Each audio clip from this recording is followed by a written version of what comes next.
Oh, buy a Corvette, they said. It'll be fun, they said. Yeah, no one ever says that.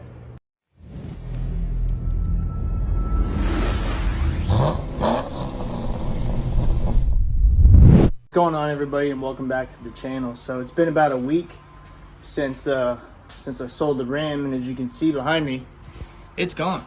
So I've been driving the Vette every day to work for about a week now, and you know, this thing is just chugging along. It ain't skipping a beat.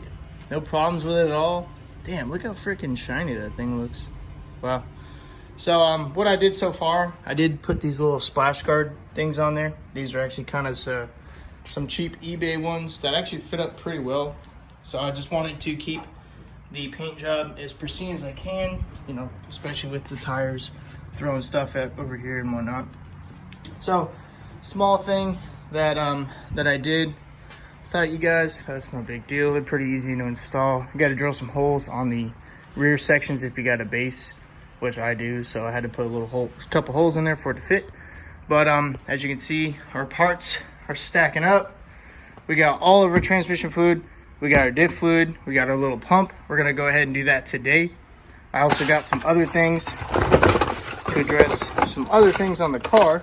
So these are little visor covers. Pretty cool, say Corvette and stuff. So the ones on the factory visors are cracked. That's a pretty common problem with the Corvettes. So not too big of an issue, but we're gonna go ahead and address that while we can. So like I said, we got our damper, our bolt, new brake pads. These rotors have been replaced before, and I'm able to turn these down. So for the time being, I will just turn these rotors down, slap some new pads. It already has stainless steel brake lines. So the kit I got from TPS is no longer needed. So I tried to return these. They want 30% restock fee. I thought that was a little ridiculous. So I'm just gonna try to sell it. Maybe someone will take advantage of my loss. Our polisher didn't even use it. We were using this Hydro Slick from Chemical Guys, and honestly, I mean, it's good stuff. I'm not bad mouthing it, but that's going away. This VRP stuff is pretty awesome for vinyl, rubber, plastic. This stuff is worth it for sure. But we actually moved up to the Turtle Wax Hybrid Solution stuff. Now, I already did the polish and wax. That was probably the first thing I did.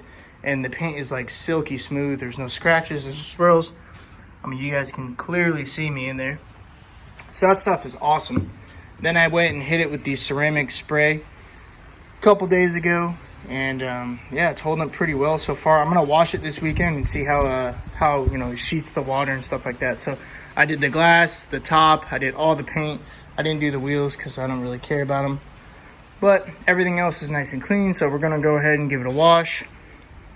But like I was saying, we're gonna go ahead and do the trans and diff fluid because I'm sure it has not been done yet and just hit 81,000 miles, and I think it's something that I should address. I almost forgot to show you guys, I did get some fog lights, some LED fog lights and some headlights. I already put the fog lights in there since I've been driving it. I wanted to see a little bit better at night. And they sent us a cool little bottle opener from Vette Lights. Pretty sweet stuff. A couple business cards.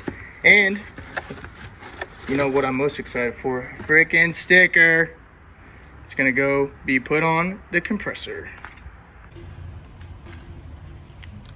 Oh, that's not sticking very well. Oh no. Don't tell me it's not gonna work. It's a transfer sticker. It's kind of a pain. Oh shoot. We'll get back to that. She is. Oh, the V is gone. Ah, dang it. The V in Vette Lights is gone. All right, we got some Et lights. Damn it. I hate transfer stickers like that. Anyways, fog lights are done like I was saying. Got some new HID bulbs. They're a little bit brighter. They're not like crazy bright, but they're just a little bit brighter because I actually ordered those before I even got home. But freaking this headlight started going out on me the first day I started driving it. So luckily I had those got delivered the same day. So I had to slap a bulb in at like 2 in the morning. Another thing is this ICT billet mass airflow sensor plug for an LS3 style mass airflow sensor. Now you're asking probably, why do we have a LS3 mass flow sensor plug. Well, I was scouring the interwebs and found a air intake for half off because it didn't have a box. So got a LS3 air intake coming for my LS2 Corvette, so we're going to use that little plug to block off the MAF and use the stock LS2 MAF. So later down the road, when we do a tune, cam, header, stuff like that, we can also switch to the LS3 if we decide to. I'm not sure if it's going to be any beneficial or not.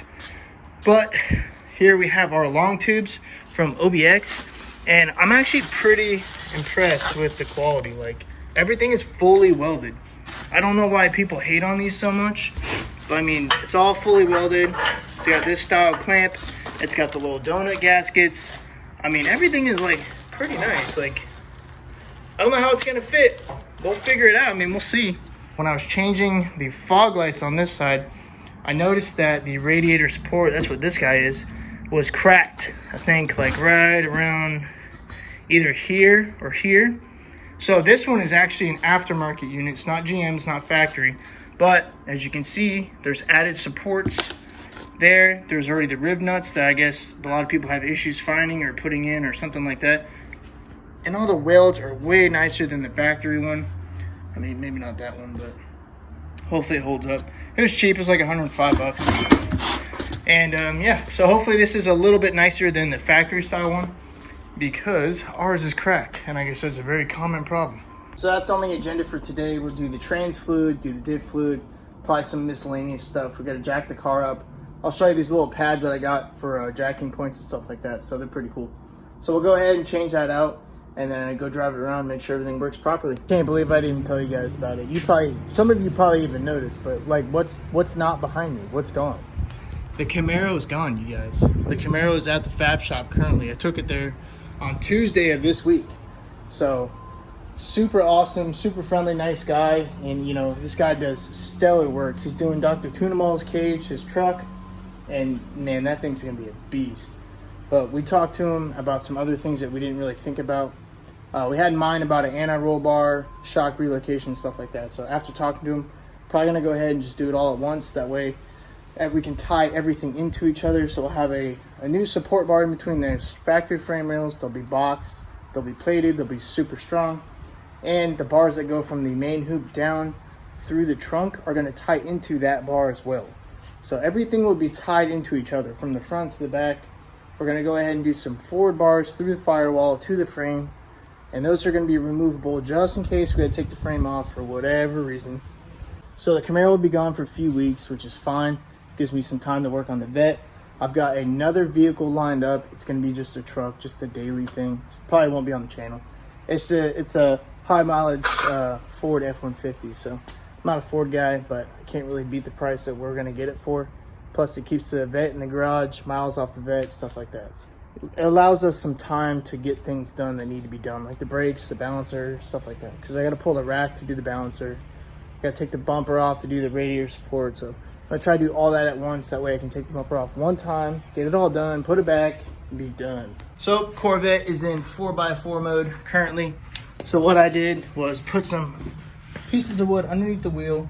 That way I can get some more room to put a piece of wood here and slide the jack all the way in, because if not, it would have hit the bumper. And yeah, so jacked it up. You can see where you put your jack stands. There's like some areas where you should put jack stands and whatnot.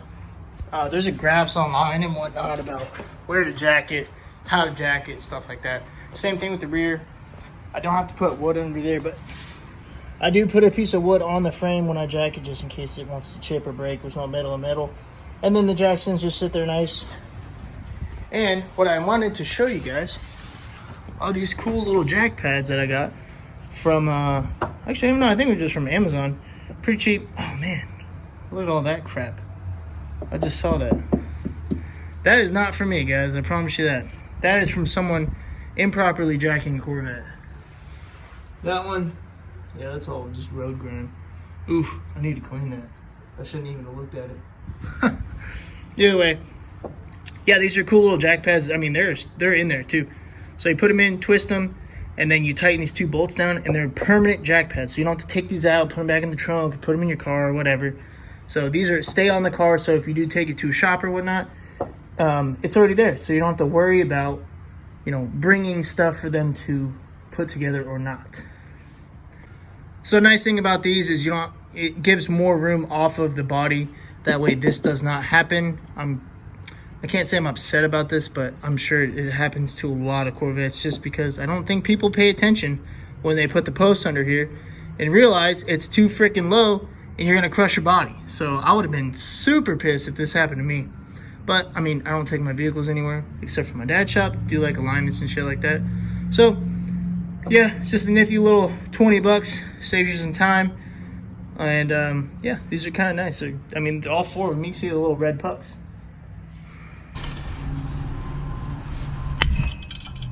Oh, wow, that hurt my wrist.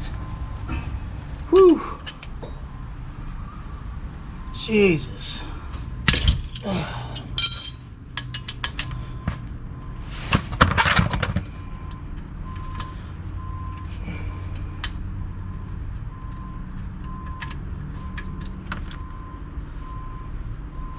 So the fluid actually looks pretty good. And then there's a little bit of material.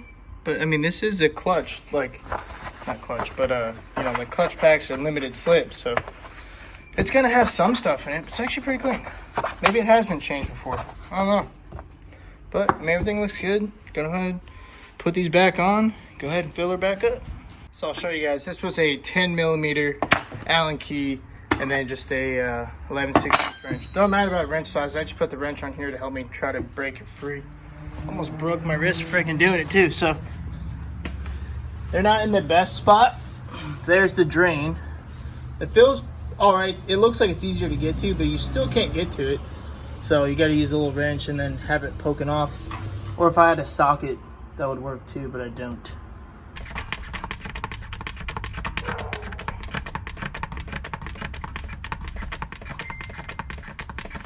So more parts have showed up. Just unbox these. So these are little fangs. Look, C6 fangs, screw on, 6 times more abrasion resistant than steel, from Sac City Corvette. Now what these go on the lower portion of the radiator support. So those screw on right here, drill 2 holes, thread them, screw them in there. And those are made out of a very soft, or I shouldn't say very soft, very hard, almost like a self-lubricating plastic. So they're very abrasion resistant and very slippery. Now I was watching videos of people putting these on and actually just using them, and they were purposely driving over curbs and nothing, there would be like no scratches on these things. So I don't know if you guys saw underneath on the front, but pretty poor design to be honest. But here is the factory one that's cracked, but you can see all these marks, and aluminum is very soft, so all it's going to do is just drag and peel and kind of, you know, get hung up on stuff. And that's probably what makes these crack, or, you know, hard hits and stuff like that. So I'm trying to do everything I can to prevent that again on the new one. So when I put these plastic pieces on here, the aluminum is less resistant to gall up and kind of scratch and be all just kind of gross. And second part is wiper blades, because the ones that are on here are trash. And I found that out the other night when it started raining when I was driving home. And Gracie got a new bark box, so cool. You know, it's time like this where I miss having my truck. So there's the fill and the drain. Where is it? Back here. Right here. Right? No, where's it at? That's not it. I just found it. It's back here somewhere. Where'd it go? I don't know. It's back there. I'm sure you guys could see it. But yeah, so we're gonna go ahead, open that up. I think it's the same size. I think that 10mm Allen, and then same thing back here. And what is this? I'm really not sure what this is. I wonder if this is that skip shift eliminator thing that people put on, because that message does pop up when I go from first to whatever gear, but it never locks me out. So I'm wondering if that's what that is. Ooh, looks like the trains might have been leaking a little bit. We'll have to keep an eye on that. Maybe that side's not so bad. Either way. Alright, so let's go ahead and change this fluid out. See if I can do this like that.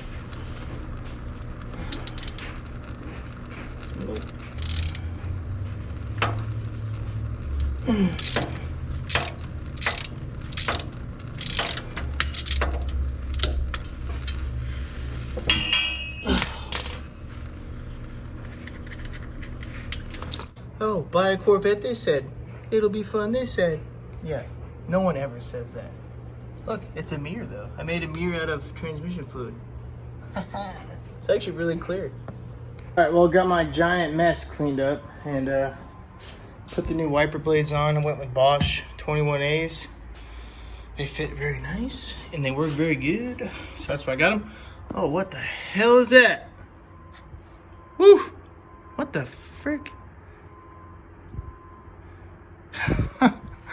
Okay then, just throw that like I didn't see it. So this is the panel we gotta take off. It's a little kind of like flappy rubber cover. Take that off. There's 2 screws holding in the headlight bulb. Take the headlight out, replace it, test it, make sure it works, and then put it all back together. So that's gonna be it for this episode, you guys. Thanks for watching, thanks for subscribing. Leave a comment down below what you think of the new car. And so next week, I'm actually gonna show you guys how to fit a LS3 air intake on your LS2 Corvette. Now, it is possible. I am figuring it out as we go because this is supposed to mount straight to the throttle body. So, as LS2, I have a little MAF, mass airflow sensor that's gonna sit there. So, like I said, thanks guys all for the support. Thanks for watching. Thanks for subscribing, and we'll see you in the next episode.